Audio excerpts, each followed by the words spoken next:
সন্দেশখালী করে চার্জশিটে দিলীপ মল্লিকের নাম রয়েছে। মণ্ডল পরিবারের কাউকে চেনেন না এমনটাই দাবি করছেন দিলীপ মল্লিক। এলাকাতে কখনো জানি এমনটাই দাবি করছেন অভিযুক্ত তৃণমূল নেতা। সন্দেশখালীর 2 নম্বর ব্লকের তৃণমূল সভাপতি এই দিলীপ মল্লিক, যার নাম সন্দেশখালী করে চার্জশিটে রয়েছে। তারপরে তার সাফাই যে মণ্ডল পরিবারকে তিনি চেনেন না এমনটাই দাবি করছেন দিলীপ মল্লিক। এলাকাতে তিনি নাকি কখনোই যাননি এমনটাই দাবি করছেন অভিযুক্ত তৃণমূল নেতা। সন্দেশখালীর 2 নম্বর ব্লকের তৃণমূল কংগ্রেসের সভাপতি এই দিলীপ মল্লিক। সন্দেশখালী করে চার্জশিটে নাম রয়েছে দিলীপ মল্লিকের। মণ্ডল পরিবারকে তিনি নাকি চেনেন না এমনটাই দাবি করছেন 2 নম্বর ব্লক তৃণমূল কংগ্রেসের সভাপতি দিলীপ মল্লিক। এলাকাতে কখনো যাননি তিনি এমনটাই দাবি করছেন তিনি। কি জানিয়েছেন তিনি, কি তার দাবি, শুনুন একবার।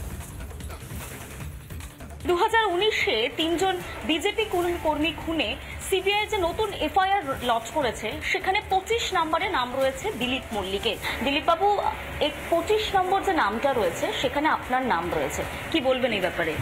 এই খুনের সঙ্গে এই ব্যাপারে তো আমাদের বলার কিছু নেই। মহামান্য কোর্টের, হাইকোর্টের অর্ডারে সিবিআই সিট গঠনের তদন্ত হবে। সেই তদন্ত যাই হোক না কেন, সেই তদন্তের মুখোমুখি বা সামনাসামনি হতে প্রস্তুত আছি। 15 কিলোমিটার দূর থেকে একজন হঠাৎ করে দিলীপ মল্লিক নামে একজন ব্লক সভাপতি, তৎকালীন আপনি অন্য পদে ছিলেন, সম্ভবত পঞ্চায়েত প্রধান ছিলেন আপনি, তখন একটা পঞ্চায়েত প্রধান অন্য গ্রামের পঞ্চায়েত প্রধানের নামে কেন দিলেন নামটা? আমি জানি, আমি বলতে পারবো না, কারণ সেদিন জামাই ষষ্ঠীর দিন আমি শ্বশুরবাড়িতে ছিলাম, শ্বশুরবাড়িতে যাচ্ছিলাম। মানে অবাক হচ্ছেন নাকি স্বাভাবিক ছিল? না, অবাক হওয়ারই বিষয় যে আমার বাড়ি সন্দেশখালী গ্রাম পঞ্চায়েতের মধ্যে। আমি 19 সালে সন্দেশখালী গ্রাম পঞ্চায়েতের প্রধান ছিলাম। হঠাৎ মাত্র আমার এই নাম আসা তো অবাকই মনে হবে। এবং সুস্পষ্টভাবে আপনি বলেছিলেন শেখ শাহজাহান, শিবু হাজরা, উত্তম হাজরা আপনাকে টর্চার করেছে। মানে তার মধ্যে 2019 সালে আপনার সঙ্গে শেখ শাহজাহানের একই এফআইআর লিস্টের নাম। 24-এর নির্বাচনের আগে আপনারা এখানে অনেক কিছু পেয়েছে। শেখ শাহজাহান, শিবু হাজরা কী করেছে আপনারা অনেক কিছু জেনেছেন। আজ পর্যন্ত সন্দেশখালীর মানুষের সঙ্গে চলে, এইখানকার রাজনীতির সঙ্গে মিশে, মানুষের সঙ্গে মিশে, প্রশাসনের সঙ্গে মিশে, মানুষের স্বাভাবিক জীবনযাত্রার সঙ্গে আমি আছি। এক্ষেত্রে কোথায় কি হচ্ছে না হচ্ছে এটা তো আমার। 19টা আলাদা ছিল। 19টায় তো আমি জনপ্রতিনিধি ছিলাম।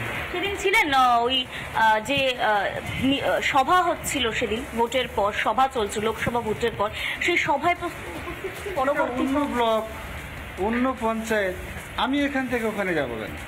শেখ শাহজাহান তো আপনাকেও টর্চার করেছে শোনা যায়। হ্যাঁ, টর্চার করেছে। ওখানে 19 সালে কী ঘটনা ঘটেছে আমি এইখানকার প্রধান, সন্দেশখালী 2 নম্বর ব্লকের সন্দেশখালী অঞ্চলের, আমি বলবো। ব্লক সভাপতির যখন হয়ে এলেন সেই সময় সন্দেশখালীতে কান পাতলেও শোনা যেত যে দিলীপ মল্লিক শেখ শাহজাহানের আসলে আরেক হাত। কিন্তু সেটা কোনোভাবে গোপন করার জন্য তিনি এই মারধর করিয়ে তিনি বাইরে গিয়ে আবার নাটকীয়ভাবে ফিরে আসলেন। এটা কতটা ঠিক? সেটা জনগণ বলবে। সাধারণ মানুষরাই বলছেন। আপনার পার্টিরই আরেকজন সদস্য অভিযোগ করছেন, সম্ভবত আমরা রিপাবলিক বাংলায় দেখাবো, যে দিলীপ মল্লিক আমাদের কাজ করতে দেন না। এটা তার ব্যাপার। আমি কাজ করতে চাই কেন পাড়ায় সাধারণ মানুষ সব জানবে, তারা নিশ্চয়ই বলবে। দিলীপ মল্লিক তাহলে একদম সাধারণ নিপাট একজন মানুষ যাকে ফাঁসানো হচ্ছে বলে দাবি করছেন? নিশ্চয়ই কোনো না কোনো চক্রান্ত থাকতেই পারে। শোনাচ্ছিলাম দিলীপ মল্লিক সন্দেশখালী করে চার্জশিটে যার নাম রয়েছে তিনি সাফাই দিচ্ছেন যে তিনি কাউকে চিনতেন না।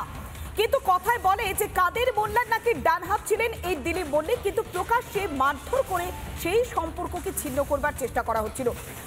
নানা ধরনের কন্টেন্ট দেখার জন্য লাইক করুন, শেয়ার করুন আমাদের ফেসবুক পেজ, সাবস্ক্রাইব করুন আমাদের ইউটিউব চ্যানেল।